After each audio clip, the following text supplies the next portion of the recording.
பென்ஷனுக்காக போராடுவோம். வேண்டும் வேண்டும் வேண்டும் வேண்டும். ஊதியம் உயர்வு வேண்டும். ஊதியம் உயர்வு வேண்டும். சார் நான் நாட்டுப்புற சேனல்ல இருந்து வரேன் சார். எதுக்காக சார் போராடுறீங்க? அதுக்குள்ள பிரஸ் போயிடுச்சா? நாங்க எதுக்கு போராடுறாங்கப்பா? பென்ஷனை கேட்டு போராடுறோம்பா. சார் இப்போ சம்பள உயர்வு எவ்வளோ சார் எதிர்பார்க்குறீங்க? சம்பள உயர்வு எங்களுக்கு ஆல்ரெடி சம்பளம் தராங்க. பென்ஷனு பழையபடி மாற்றணும். பழைய கவர்மெண்ட் என்ன பண்ணுது மாற்றணும் நமக்கு. ஆமாம், எங்களுக்கு அதை பண்ணி கொடுக்கும். இப்போ எவ்வளோ சார் வாங்குறீங்க? இப்போ நாங்கள் 50லேருந்து ஒரு 60 வாங்கிட்டு இருக்கோம் சார். சார் இப்போ என்ன சார் எதிர்பார்க்குறீங்க? இப்போ நாங்கள் எதிர்பார்க்குறது பென்ஷனு செட்டில்மெண்ட் எதிர்பார்க்குறோம். சரி, ஓகே சார். இந்த போராட்டம் வந்து நீடிக்குமா, இப்படியே இருக்குமா சார்? நீடிக்கும், நீடிச்சுக்கிட்டே தான் இருக்கும். இதனால வந்து ஸ்கூல் மாணவர்கள்லாம் வந்து ரொம்ப பாதிப்பு. ஸ்கூல் மாணவர்கள் எப்படி போனால் எங்களுக்கு என்னங்க? எங்கள் குடும்பத்தில் விளக்கெறிஞ்சா போதும். என்னப்பா? கரெக்டு தான். எங்க குடும்பத்துல விளக்கெறியணும், அதுதான் நாங்க எதிர்பார்க்கறது. மாணவர்கள் எப்படி போனாங்க? மாணவர்கள் சோறு போட போறாங்களா? Okay sir. மாணவரோட படிப்பு தான் சார் பாதிப்படையுது. ஆனா போனா போது பிச்சை எடுக்கிறான். நான் பிச்சை எடுக்கிறேன், சம்பளம் பத்தல, நான் என்ன பண்ண முடியும்? எனக்கு ஏன் போராட்டம் முக்கியம்? என்னப்பா? நன்றி, போயிட்டு ஏன் எல்லாம் ஸ்டாஃப் ரூம்ல வந்து உட்காந்துருக்கீங்க? அங்க பாதி ஆசிரியர் எல்லாம் போராட்டம் பண்ணிட்டு இருக்காங்க. பென்ஷன் பத்தல, ப்ரொமோஷன் இல்லன்னு. நீங்க வந்து இது உள்ள அழகா வந்து உட்காந்துட்டு இருந்தீங்கன்னா அவங்க என்ன பண்ணுவாங்க சொல்லுங்க?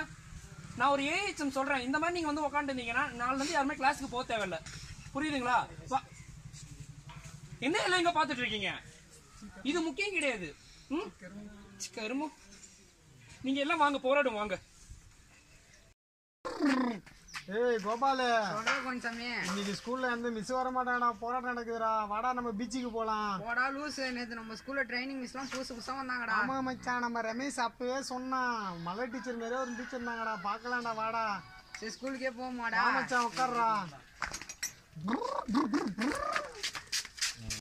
ஹாய் ஃப்ரெண்ட், ஆசிரியர்லாம் போராட்டத்துக்கு போறாங்க. நாங்க என்னதான் பண்ண போறோமோ தெரியல. ஒரு மாசமா படிக்கல, அடுத்த மாசம் வர எக்ஸாம் வருது.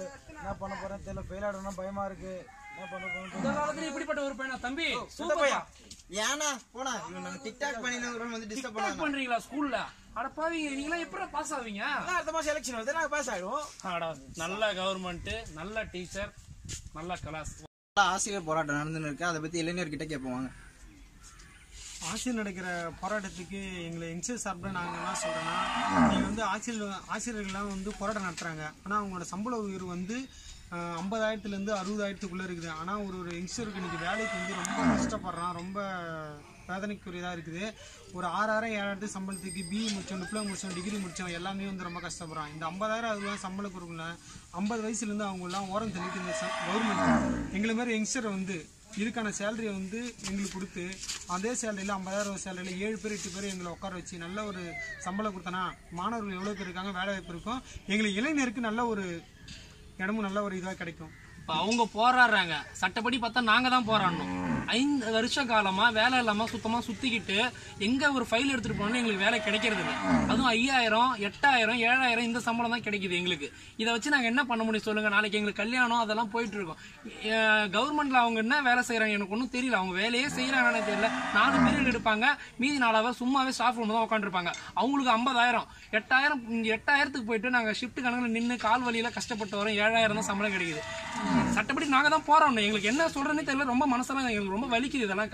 ஆனால் கவர்மெண்ட் ஒரு அறிக்கை விட்டாங்க, நல்லா இருந்துச்சு. பணி நீக்கம் பண்ணணும், அதுக்கப்புறம் புது ஆளை இறக்கணும். நாங்கள் அந்த சட்டம் எங்களுக்கு ரொம்ப பிடிச்சிருந்தது. எவ்வளோ யங்ஸ்டர்லேருந்து நாங்கள் ரொம்ப வந்து மதிப்புக்குரியதாக வந்து தமிழ்நாடு கவர்மெண்ட் மேலே ரொம்ப மதிப்பு வச்சிருந்தோம். ஆனால் போராட சட்டப்படி பார்த்தா இளைஞர்கள், ஆனால் கவர்மெண்ட் ஸ்டாஃப் வந்து ஆசிரியர் வந்து அவங்க போராடுறாங்க. இதுக்கு என்ன முடியும் வந்து தமிழ்நாடு கவர்மெண்ட் தான் வந்து நல்ல முடியும். உங்களுக்கு பிடிச்சிருந்தா லைக் பண்ணுங்கள், கமெண்ட் பண்ணுங்கள், மறக்காமல் நம்ம சேனலை சப்ஸ்கிரைப் பண்ணுங்கள்.